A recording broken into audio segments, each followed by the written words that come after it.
What's going on YouTube? This is Forza and welcome to today's very mad challenge.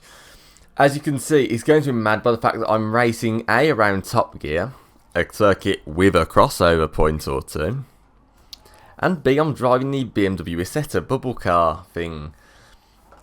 Now, I'll show you what we're starting with. So, I'm going to be doing a race. There's going to be 12 cars that are major micros, so like these sort of cars, you know, like the really small sort of 60s cars. Right, 12 of those. Then, starting 5 seconds after us are these GTO cars and silhouette racer sort of type vehicles. You can see where this is going. This is going to be a multi-class race with massive crossover points where there could be horrendous contact. My challenge is to survive 15 minutes really, and try and be the last person standing from our class in after 15 minutes. Here we go, we're underway now. I'm going up the gears. Try and start off. We're pretty good going up the gears, and also I will point out I'm going to try and race as cleanly as I can with the AI. Obviously there will be a bit of darting out the upper road at certain points, but I'm not using rewinds. I know the things coming up for rewinds, I'm not using them. I wouldn't be able to edit that anyway, that well. I think when I've tried it was a bit jolty in previous videos. I know I just forgot to turn rewinds off as an option, but I will not be using them, and you'd know if I was using them because my editing skills aren't that great. There we go, quite slow around there. I'm happy that we've got up into 4th early on. And the way this works well, I know the obvious way to do a multi-class race like this is put the fastest cars right at the front to maybe give them a head start, but the reason I've done it like this is just because it spreads out the field a lot more. Otherwise you end up with a group of the GTO cars, you end up with a group of our cars, and they don't really mingle that much. You know, it's very predictable. There's a group of 12 cars and then it's really easy to follow, but this one, some cars will really struggle to get through this, so it spreads out the GTO cars, and they will gradually come back together depending on how they crash. Whether they get caught up at the crossover points with us, but it just means that from like lap 3 or lap 2 or 3, we're likely to hit anyone's likely to hit cars at the crossover points depending on how well they get through the field. It just takes out the predictability of it a little bit. Also, yeah, I did say before I'm in at Top Gear because of oh my goodness, that was a good move by the Beetle there. I left the room thinking it was a GTO car, but it was bloody Beetle. That was brilliant. And yeah, you can see like these are some of the problems they'll have. What's happened here is the GTO cars, because of the way the AI is set up, that I can't do anything about, they will struggle to overtake at some points, and I'm getting shafted here by a bloody Coca-Cola sponsored car. Yeah, just try and take it easy. Right, there's some cars coming towards the hammerhead, but I'm going to try and keep as clean as I can through these first few laps. Obviously, the only time I'll try and rate the only times I won't try and race particularly clean are probably at the crossover points. So it's quite hard for me driving this. Like, if you saw the IndyCar thing, I've got the same settings on my wheel for this as I did on the IndyCar video, because I'd set up my wheel based on these cars rather than the Indies. The IndyCars were painful to drive because of the forces going through them. After about 15 laps, my arms were in agony, to be honest. I had to have a good rest after that video. Didn't help I've been doing a lot of driving on the wheel anyway that day. But yeah, this will start to hurt after a bit. Well, this shouldn't hurt too much. This will, the problem I have with this is the feeling, even on maximum settings, the feeling is quite light. And so I'm going to go down a gear, try and get a bit more speed. Because I did brake to try and let the car ahead through. But now they're getting held up through the follow through. I can run in 5th gear all the way down. I'm going to actually... See, I'm getting the run, because I've got the run on the Fiat, I'm getting the run on these guys as well. I could try and use these, I could try and do what the Beetle tried to do to me and use these to sneak up the inside. Well, I could if I hadn't gone off. Oh my god, that Datsun is really wide. He's hitting all the bumps, he's quite spectacular to watch. Yeah, I have got the speed on this Fiat. Oh, I need to be careful when I go for the overtake there, because especially now we're on to lap 3, we could quite easily get bullied. And oh my god, I thought I had a hit. I thought it was Okay, I'm going to back off because I can see... Is there a gap? Oh my goodness. Oh, Jesus Christ. The car right behind me didn't find the gap. Oh my goodness. Also, something I'm finding as well, I forget to change down gear because I'm concentrating so much on the cars around me. I forget about my gearing. It's so easy to do in this because you've got so much to focus on. Also, I've tried doing this without the wheel, and it's a lot more immersive when on wheel. So I just put the microphone. Yeah, I might do a video or show off my setup at some point. I have to. My room's not that tidy at the moment because I've got a lot of stuff that I need to know where I'm putting because I'm not quite back for the summer now. It's really difficult for me to know where I'm putting everything, and obviously I need to know what I need to take back with me when I'm, because I'm on a campus now doing my degree. I'm going to brake a little bit. Probably didn't need to. There's a nice gap there. Now, oh, I've got to be really careful. I've got a silhouette car all over my rear. Fiat timed that just right. Okay, I'm into third as well. I've just realised I'm into third. Yeah, we will see probably some big crashes at the crossover points. I might not necessarily be involved in them. If I am, though, my car is gone. I've had races when I've done it laps before. I've had a crash with a car on the final lap, and I've gone from first to sixth in class. Just from the spin that was caused by the car tapping me a little bit. Oh, here we go now. Lap 4. Now, I'm going to go on the brakes. Ooh, bit jolty. I don't know if to... That's great. It's a slower car. They're stuck behind... Oh my goodness. I think he might have clipped me a little bit because the bubbly characteristics of this car, and there's a very dead car there. The leader's got held up, and I've spun. Oh my goodness, I've spun. That is an awful place to spin. Yeah.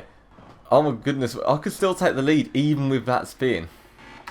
Because what's happened there is the GTO cars had, looks like they've had a big wreck. And then I've just got caught up in the mayhem, and oh my goodness, there's cars parked at the hammerhead. That is a lot of dead cars. Oi! I spun to avoid it then. Jesus Christ. I've still kept the lead in that somehow. Wow, that was scary. Yeah, I've lost a lot of time on this lap. You won't see the lap times, by the way, because I'm doing it as a timed race. You see distance rather than laps. But yeah, if you could see the lap times, you would know that, no, it's about, I say you'd know, on a good lap, this way I don't like Forza. I'll probably do a video about fixing Forza games. I want to do a podcast about that at some point. Yeah, the lap times are very unrealistic. I mean, because they want to make cars fit their class system, it's like an air homologation system. It's like GT4s are the same speeds as GT2 cars, and I don't like that at all, personally. Yeah, I'm now comfortable in the lead at this point. Right, I know this could all end up in tears yet. We might have had a nice battle if it wasn't for the cars getting held up in the traffic. I'm going to brake nice and early. Ooh, let's get the car turn. I'm going to spin. Oh, that was lucky. I've accidentally put it into reverse. God damn it, I thought I was putting it into first gear.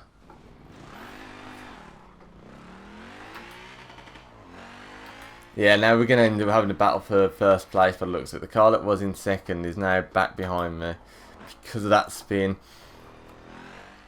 Something also to point out, we haven't seen any big crashes there just yet, but when we're going through Chicago, we can't really cause much damage to the other cars. However, but they're going to cause us a lot of hell. When it's the other way around, when we're going through the follow through and they're going through, like the first corner in Chicago, we can cause them a lot of grief, and they can cause us a lot of grief. You might see, in fact we've already started to see, you might see a lot of dead GTO cars because of the point we're catching them out, and oh my goodness, there's a crash there, up ahead there, and I'm going to risk it, I'm going to go for the gap. Is there a gap there? I don't know. Just about. Thread the needle stuff, really. Yeah, it's a lot more tense on this.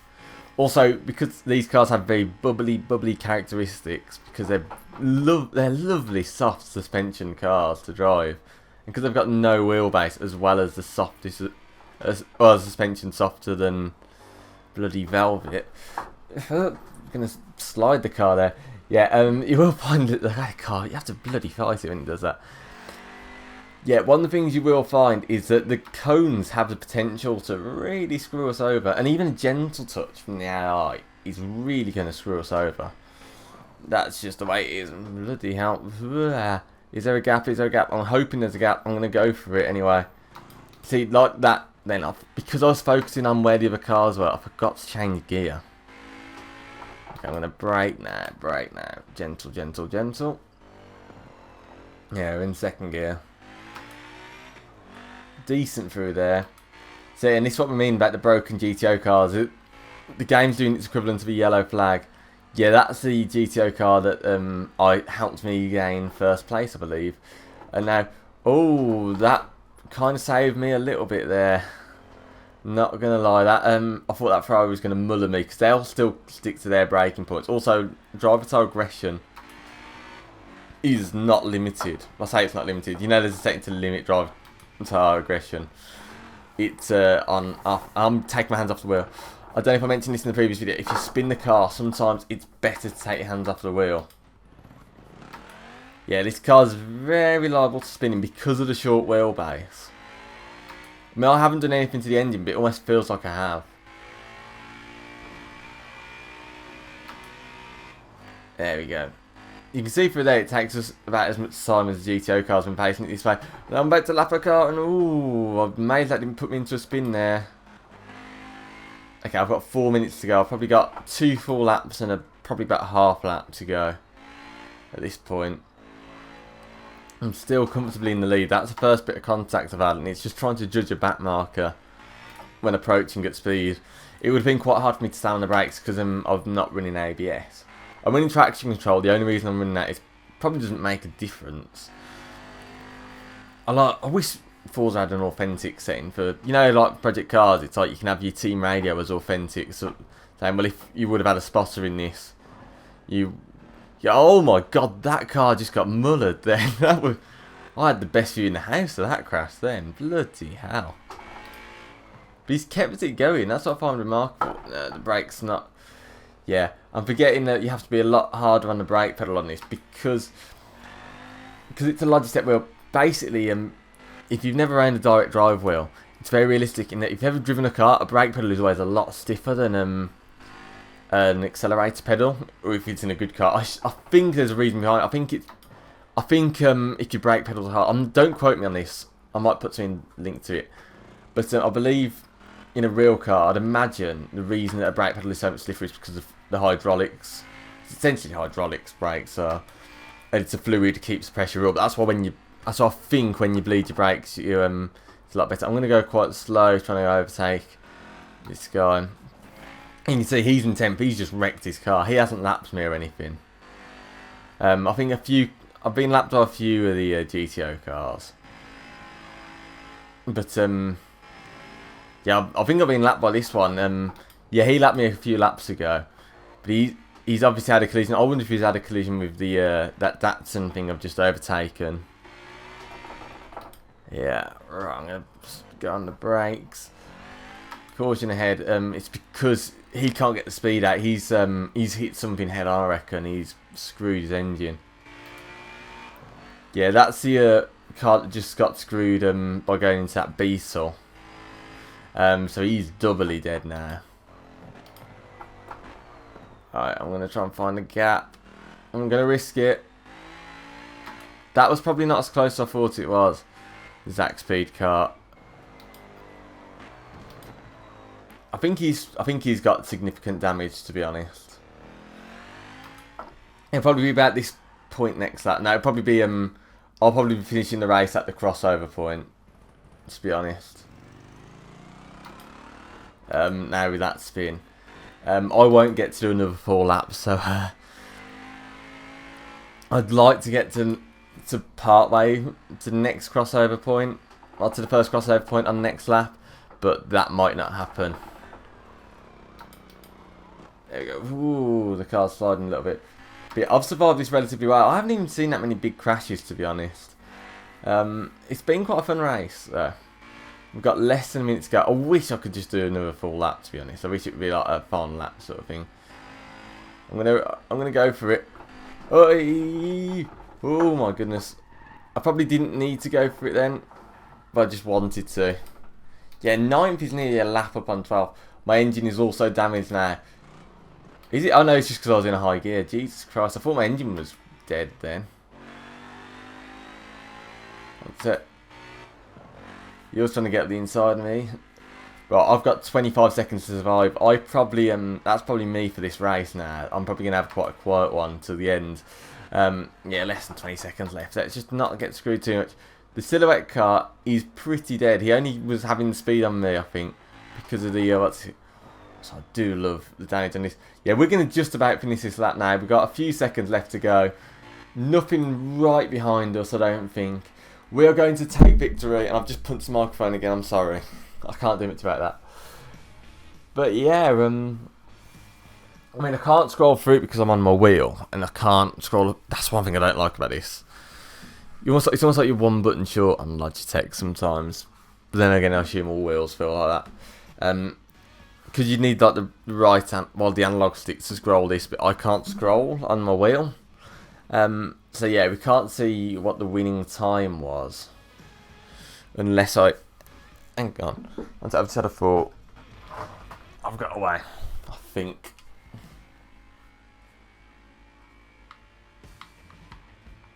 Oh yeah, we can scroll. It's alright, I figured that away.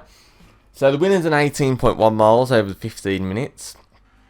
But we were not far behind 8th, and we finished ahead of 4 of the cars ahead of us. And that was a lot closer. Oh my god, that was a lot closer than I thought it was. Within half a mile of us, there are quite a few cars. The top 5, like second down to 5th, were pretty close. So yeah, that was a better outing that was a closer race than I thought it was. And my best guess would be that only really 3 cars got absolutely dead. So yeah, we survived that quite well, to be honest. So yeah, that has been it for this video. Thank you very much for watching. If you have enjoyed this, please like this video, share it to anyone you know might be interested, subscribe to the channel for more, and check out my social media in the description down below. And anyway, I've been Forza Potenza, and I shall see you next time. Bye.